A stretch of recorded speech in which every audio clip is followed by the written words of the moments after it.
Përshëndetje miq, uroj të jeni mirë dhe mirë se erdhët në kanalin tim. Po dëgjohemi përsëri me recetën e radhës. Sot do përgatisim llokume me arra.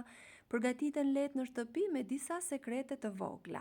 Fillojmë pa humbur kohë. Fillimisht do përgatisim enën ku do vendosim masën duke shtuar letërpjekje poshtë dhe kam përzier 3 lugë niseshte dhe 3 lugë sheqer pluhur.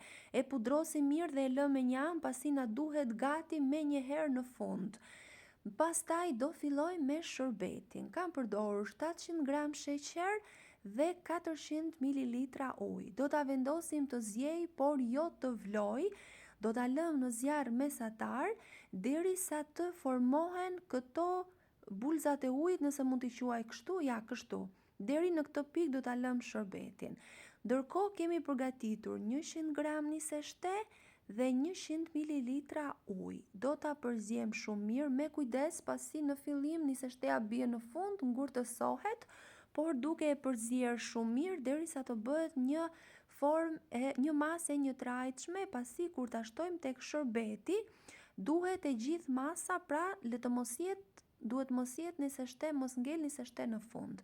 Një lugë çaji limontos që është shumë kryesori dhe një vanilje për më shumë aromë. Do ta përzijem në zjarr mesatar fillimisht.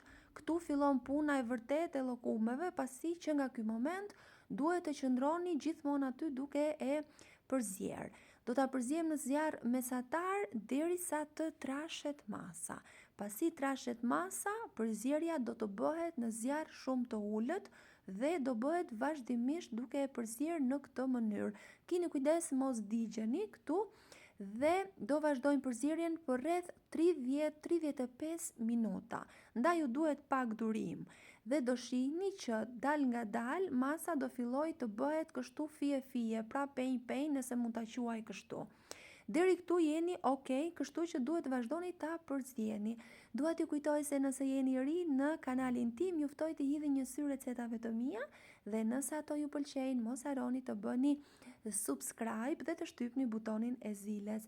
Masa tani është gati. Do shtojmë arra. Unë kam shtuar 150 gram arra, por mund ta bëni edhe me bajame, fistek ose sipas dëshirës suaj.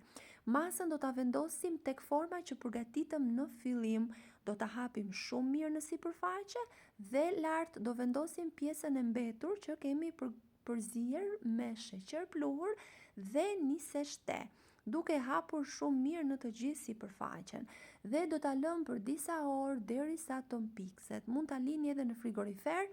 Unë të jem e sinqert nuk e lash në frigorifer, pasi në frigorifer ka tendencën që të djersis pak masa, kështu që unë e lash jashtë dhe në një dhomë ku nuk ishte ngrohtë, pra nuk duhet të jetë ngrohtë, duhet ambient i ftohtë. Dhe pasi është ngurtësuar, do ta kthem, pra pasi është mpiksur, do ta kthem përmbys me kujdes. Shikoni pak sa e rëndësishme është masa me sheqer pluhur dhe niseshte, pasi kështu nuk do të ngjisë.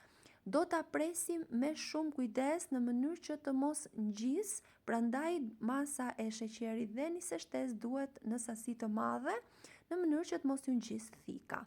Do t'i presim, unë kam zgjedhur formën klasike të tyre dhe llokumet janë gati. Tani sigurisht që një llokume shkon shumë me një kafe turke.